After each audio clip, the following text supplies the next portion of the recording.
Welcome, everybody, to this week's episode of the Yes Labels podcast. I'm Justin Clark, here as always with Bill Stepien. Before we get into it, if you like this podcast, like it, follow it, subscribe to it, whatever you need to do on your platform that you're listening to us on. Big news this week coming out of politics. It's coming hot and heavy. As always, big debate this week in the Republican primary.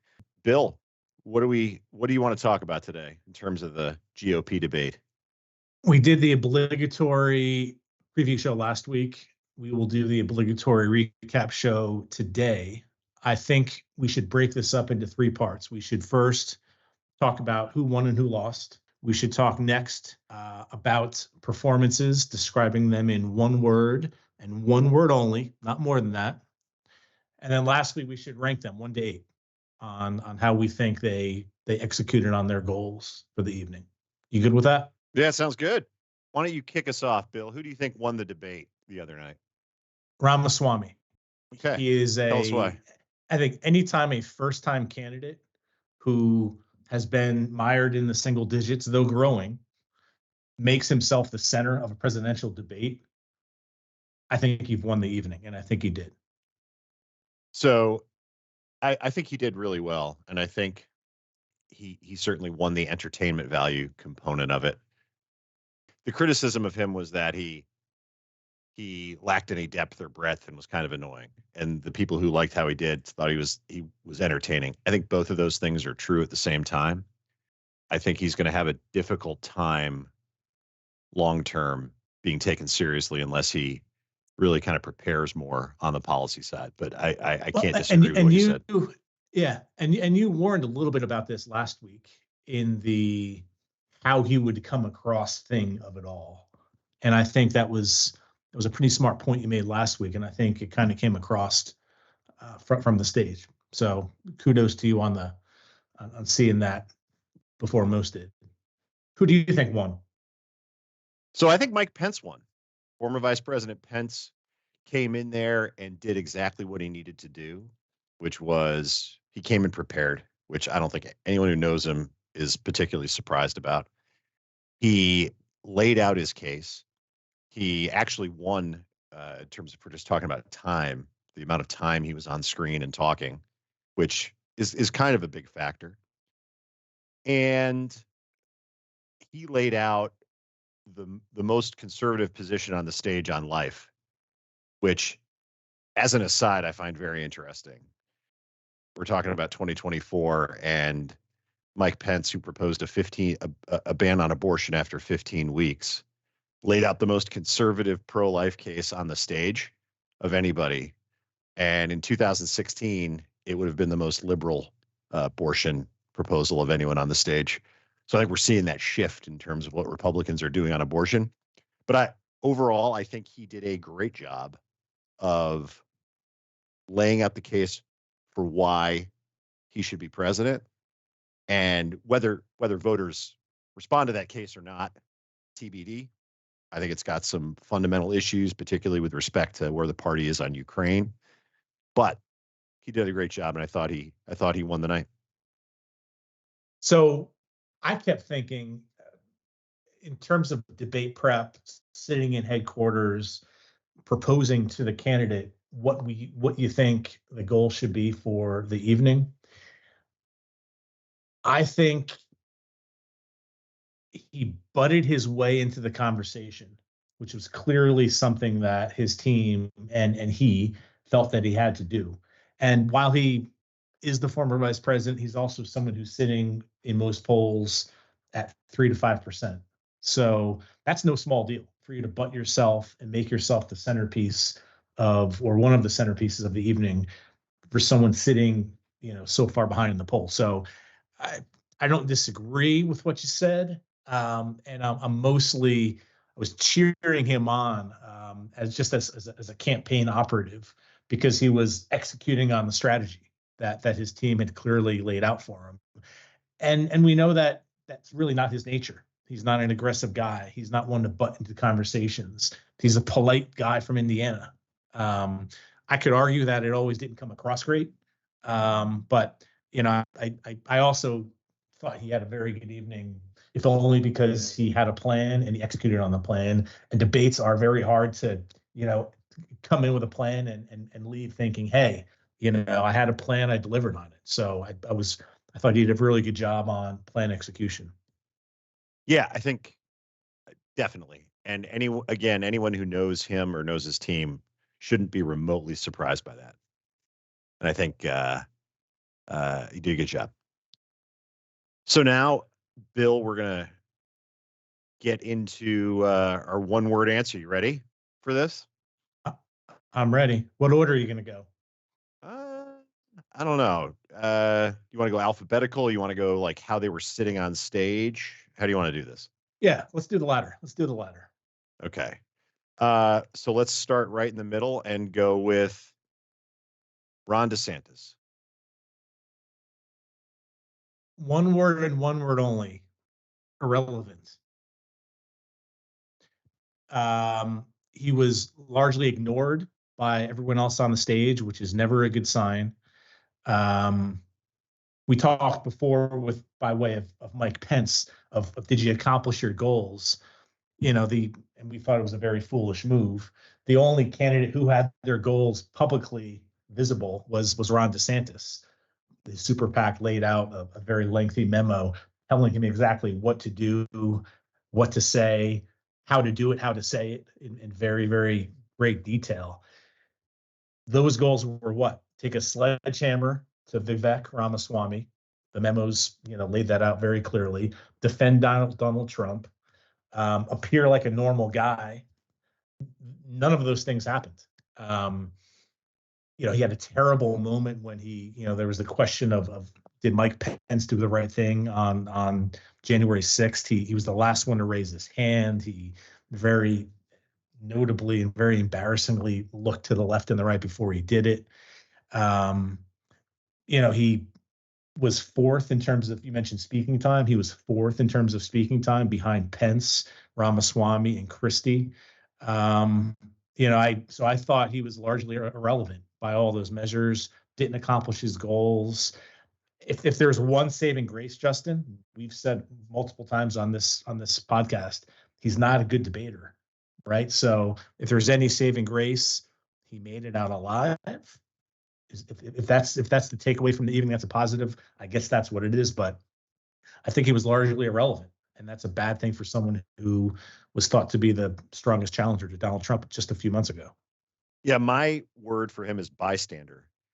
He was a bystander to most of the conversations. He didn't make any news. He didn't put himself in the middle of any policy debates. I don't think he did himself any harm, truly, coming out of this. I suspect, and I've heard this elsewhere, so I don't want to take credit for it, that he came into the night thinking he was going to be the punching bag for the debate and was prepared to respond to attacks from people. And your irrelevancy comment kind of sort of bears that out, that the strategy was wrong in terms of whatever they were doing. I get that sense. I think that's right. And I think he was just a bystander when he needed to be more into it. And I think he wasn't prepared for not getting attacked, if that makes sense. Fair. Vivek, what'd you think? One word. Unprepared. I think he is not hyperactive is not the right word, but he's energetic and he's in there. And I feel like it's probably exhausting sitting in a room with him for a half hour, an hour, and voters were starting to get the sense of that, I think, from the evening. But he inserted himself into everything and was in there. I think he was unprepared on the policy point of view, or on various policy issues, and it shined through in certain circumstances. His answer on Ukraine is a good example of that. I think he is overall where he is with where the Republican primary audience is, which is they don't want to spend more money on Ukraine. And I think that is a strong policy position for people. And I think there is an intellectual and moral and political and geopolitical argument to be made for that position, and he wasn't able to make it. And he got made to look like a fool by Nikki Haley, who was standing right next to him when he didn't need to, because it's a defensible policy position that he wasn't prepared to defend. So unprepared is my word. What'd you think of Vivek? Heel. It's anyone who's familiar with professional wrestling, like I used to be when I was probably actually far too late in my life. But the wrestling heel is the bad boy wrestler. The guy who would wrestle Hulk Hogan, the bad guy. The heel's the guy who breaks the rules, who gets the crowd riled up, gets his opponents mad, and more than anything else, sparks emotion and attention for everyone. And I think that was the Vivek on the debate stage. As I said earlier, you have a guy who creeped up into single digits or double digits now, but for a long time, for the entire race, he's been in single digits. You had a first-time candidate driving the debate. Um, any attention is good attention, I think, is probably a mantra he lives by. But I don't think it was all swagger. I actually think he spoke with, you would say, without much depth, perhaps, but I think he spoke with clarity. I think he had a finger on the pulse of most issues of where the party is right now, as you say. The Ukraine question, in which he criticized those who went to Ukraine instead of visiting the southern border. You may think that or say that as you did, that Nikki Haley picked him apart on that, but I think that was just a really, really sharp. Oh, to be fair, I think his introductory statement on that about visiting Ukraine instead of the border was spot on, and it was a great line. What I'm saying is when Nikki scratched below the surface, he fumbled a really defensible position that he didn't need to. Fair. But I think he was the heel of the evening, and made himself the center of the debate, which is no small thing. Yeah, he did. He certainly did. He certainly did. And Bill, you don't need to be embarrassed about still watching wrestling now, and you don't need to lie to us and tell us that you don't. So just for our listeners, there's no shame in that at all. Let's move on to former ambassador Nikki Haley. What's your one word for her? Nikki Haley, differentiator. I think Is that even a word? I made it up. One who differentiates. I think listen, we've been pretty honest about how we think her campaign has gone on to this point. I think she breathed some life into her campaign, largely by staking out her own turf on the debate stage. I think the abortion answer, which was, you mentioned by way of the former vice president, I think she staked out a position where no one else is and has some breathing room on it, given the fact that she was the only female on the stage. But it's obviously a risky one. The downside is that her position is not where most primary voters are right now. So while she's alone on an island, she's alone on an island. I do think she needs to take some chances and some risks. I think she did that.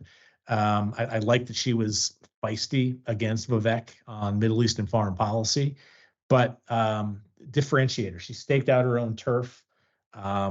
She did her best to carve out her own lane on the stage, and I think she had a pretty good night. What do you think? I think she had a great night. My word for her is Frankenstein, because it just, after seeing her debate performance, it evoked the line from that movie. It's alive. It's alive. She kind of came back and did what she needed to do on the debate stage. Honestly, I think other than Mike Pence, she did the things she needed to have happen on that debate stage more than most. I will. Her abortion answer, I thought, was very good. She, like you said, staked out a position that is against kind of the former conventional wisdom within the party, and was able to pull it off. I don't think the gender component had as much to do with it as maybe you do. I think she just was unafraid to take that position, and that kind of told me more about her debate performance than anything. She was willing to engage, touch some third rails, if it wasn't for Vivek being so forward in that debate, I think she'd be getting a lot more praise for her performance because he was just much more engaged with everybody. But it was very, very good. Let's go to our next person. I got to look at my picture here because I I don't think it's the remember off the top of VP. my head. It's the VP, Mike Pence. Give us your one word on Mike Pence. Uneven. We spent a little time talking about him earlier, but I think he had to be aggressive, but I didn't think he came across all that great. I think he delivered on the plan that he and his team laid out. So kudos on that. However, I also thought he was super effective and super smart when he spoke more than anyone on the stage. He was speaking directly to blocks of voters. He spoke directly to evangelicals. Those are his people. He's got some room to grow, as they say, with the evangelicals, because we know Tim Scott's eating into his lane with that group. So he was making direct pleas from the stage to evangelicals. So I thought that was all really, really smart. But spent a lot of time fighting with Vivek, which didn't make a lot of sense to me. Those aren't his voters. Wisely, he spent time focused on Nikki Haley, like he did on the abortion issue. I do think he has some room to grow with Nikki Haley voters, so that was smart and disciplines. The one thing I kept going back to, Justin, was he talked a lot about experience, right? Serving as governor, serving as a congressman, serving in the White House.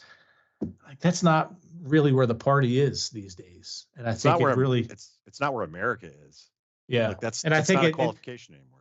it's part of why Donald Trump got elected. It's part of why Vivek has some juice behind him right now. So the whole experience thing, I've been there, I've served, I've done that. It was just a little uneven to me, the whole performance when you put it all together in the melting pot. What did you think? I think I'm gonna break the rule a little bit, but I'm gonna put a comma in there. Steady, comma, but. I think your unevenness, he was a steady debater, prepared in there. I think engaging with Vivek was probably a good thing. Engaging with him on experience didn't make any sense.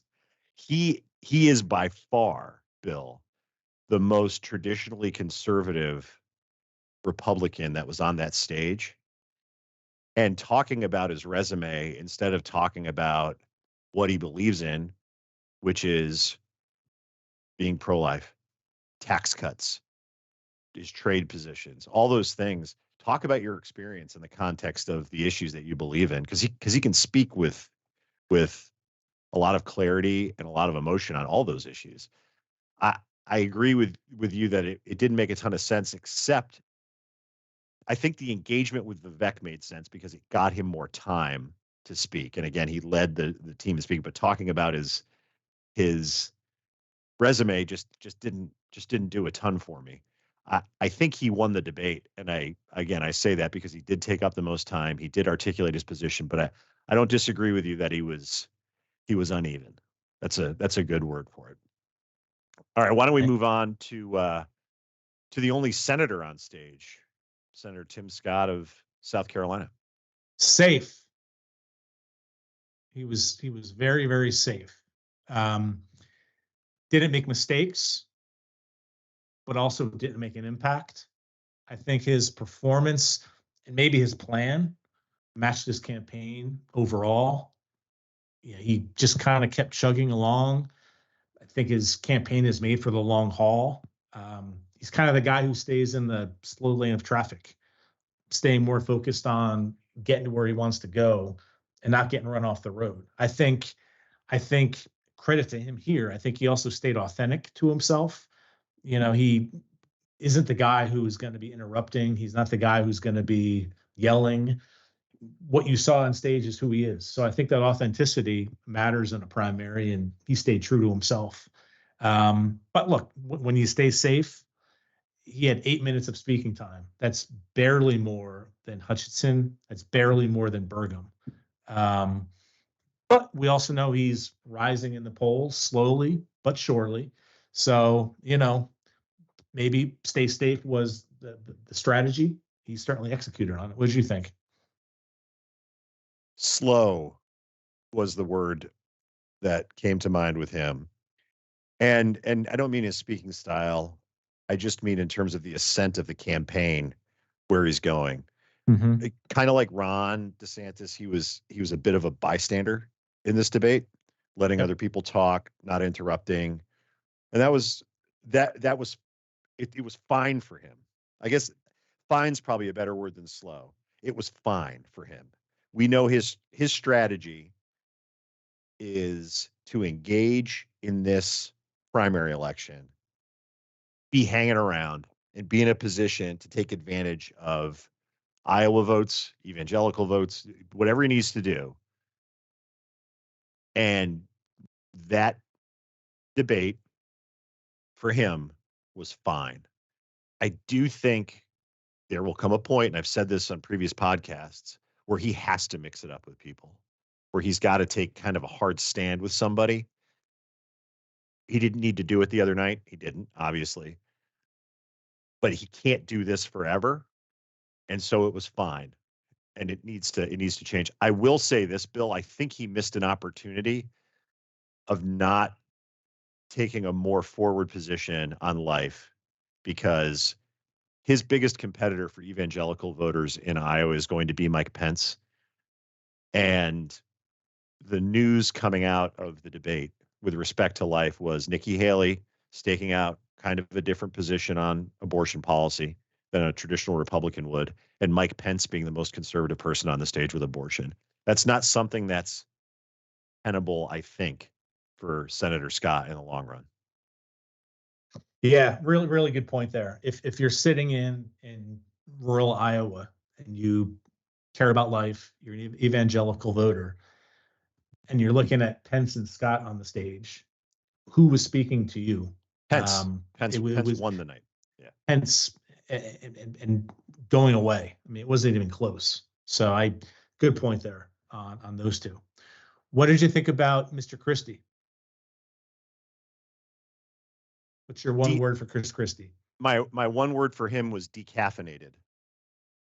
Hmm. He his reputation coming into this debate, and they didn't do anything to kind of temper that reputation, was that he was going to engage in some kind of blood sport with one of the other people on stage. Basically, this is the first debate he's been in since the famous Marco Rubio debate from 2016, where he effectively ended Marco Rubio's presidential ambitions in 2016. It was wild. I call him And Mario. I call him Mario. ending Marco Rubio's candidacy that night has set an expectation that he's going to do that every night.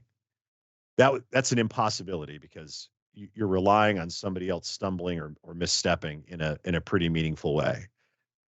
It's a bad place to be for Governor Christie. When you made a wrestling reference before, I'll make one again.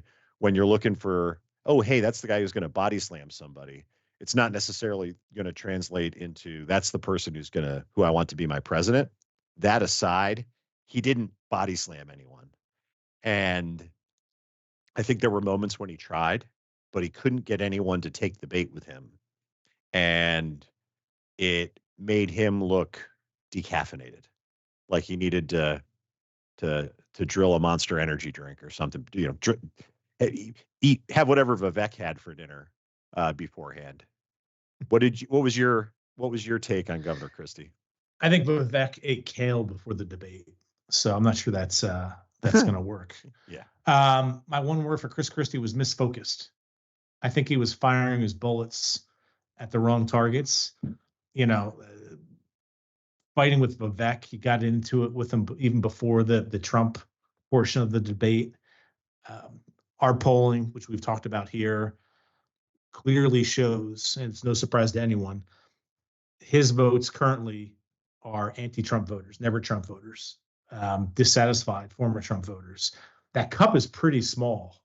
There aren't many votes to be had there, and he's got a pretty good number of them. His cup is pretty full. That small cup of voters is pretty full. He's done a good job of adding to that cup. He's got to find more places to steal votes, and those are going to come, in my eyes. Our polling shows mostly from Nikki Haley, who's one of the more moderate candidates on the stage. So he didn't spend much time at all trying to steal Nikki Haley votes. And Ron DeSantis, whose support, as we know, is softening every Yes. single day. He's shedding votes, and you could pluck votes from someone whose support is soft. He didn't spend much time talking about Ron DeSantis. So any time focused on Vivek, and there was a good deal of it from Chris Christie, was wasted time. I'd also say, Justin, I think he was done a disservice by those in charge of the debate.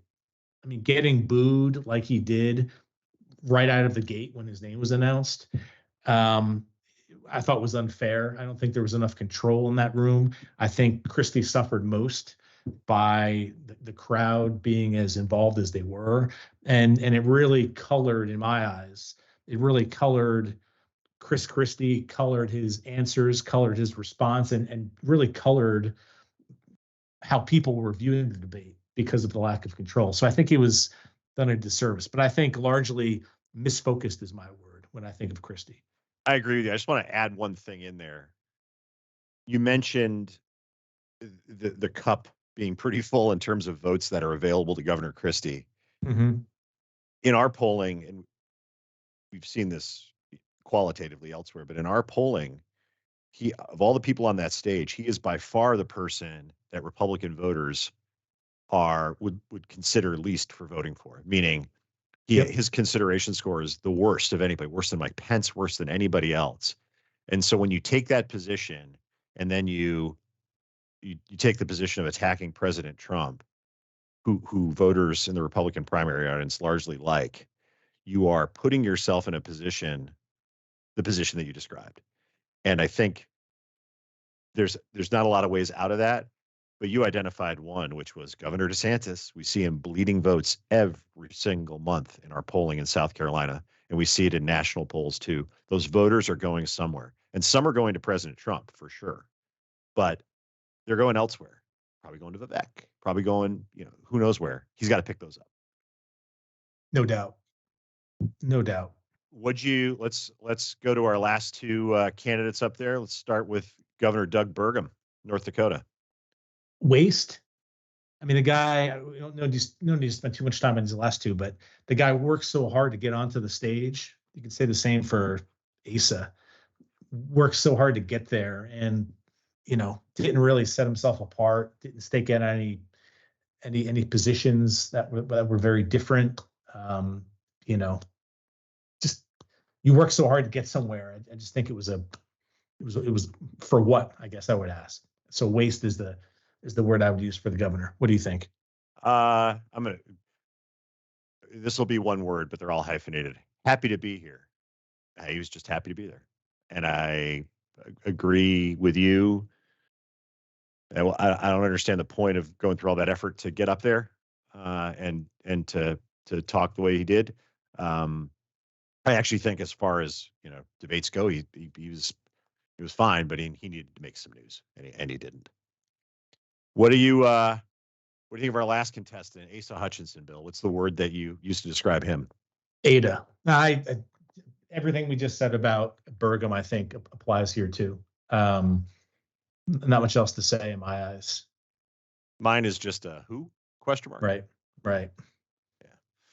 So before we move on to our last topic, where we're gonna rank anybody, I think you and I would both be remiss if we didn't talk about President Trump a little bit here, and what if we're talking about who won a debate of people on stage, then that's one thing. But this is all in the context of presidential primary, people trying to get the Republican nomination for president. And I think if we're talking about that, there is no question that the clear winner of the night was former President Donald Trump. What are your thoughts on that, Bill? I mean, I agree, and there was a belief that it was a risky strategy, and we 3 weeks ago were shouting from rooftops, telling him, advising him, pleading with him, don't debate, it doesn't make sense. I think the risk in not being on the stage is that you would be the punching bag. All 6 or 8 candidates would spend all of their time beating up on you, and you're not there to defend yourself. Well, even more so the winner, because that didn't happen. You had people, if anything, spend time defending you in your absence. So the clear winner of the night, we spent time here talking about those who were on the stage, but as you look at the campaign overall, he was the winner of the night. Could agree with it. Very much agree with you. Excellent. Well, why don't we do this? Why don't we wrap up with our ranking in order of how people did in terms of what their what they, if we think about these candidates in the context of the men and women who were on stage, what they needed to do and who executed that the best. How are you going to rank them all if you're putting them in order, Bill? I'm going to do 1 to 6. No offense to Misters Burgum or Hutchinson. My 1 to 6. Oh, I'm doing 1 through 8 because they didn't come in last place for me. But anyway, go ahead. 1 through 6. Ramaswamy, Haley, Pence, Christie. Where's Scott? I forgot Scott. I'm sorry. Ramaswamy, Haley, Pence, Scott, Christie, DeSantis. Okay. Here's how I would rank them, and our top is pretty close. I would go Vice President Pence, Ambassador Haley, Vivek, Governor DeSantis, Tim Scott, Doug Burgum, Asa Hutchinson, and I think the clear loser of the night was Chris Christie for all the reasons I stated before. I think he didn't have a great night, and I think it hurts him more than it hurts others in terms of what they needed to do to be able to get out there. Before we go though, Bill, we just read the lineup of people on stage. You know, people talk about minority candidates and diversity and all those sorts of things, and I would just encourage everybody, if you want to, the next time a friend of yours or anybody criticizes Republicans for not being diverse enough, it's a pretty diverse crowd up on that stage there the other night, compared in particular to the 2020 Democratic primary. They similarly had 8 candidates on stage in the fall of 2019, and they had 3 people of color on stage. The Republican primary this time had the same number 8. It had the same number 3 people of color on stage. I think I don't count noses in terms of people based on their race or their gender, but the Democrats do, and the Democrats rub our nose in it constantly about it. And I just didn't want to let the day go or let the podcast go without pointing that out to everybody to throw it right back in their Democrat friends' faces. Yeah, and these aren't no chance options for the party. I mean, it's not Andrew Yang. It's not Andrew Yang. I mean, these are qualified, smart, leading voices in the party. So good point by you. Credit to the party for growing. It's a good thing now and long term. So good point. Well, that wraps us up for this week on the Yes Labels podcast. Again, like, follow, subscribe, share this with your friends, family, anybody who will listen, and we look forward to seeing you next week. Take care, everybody.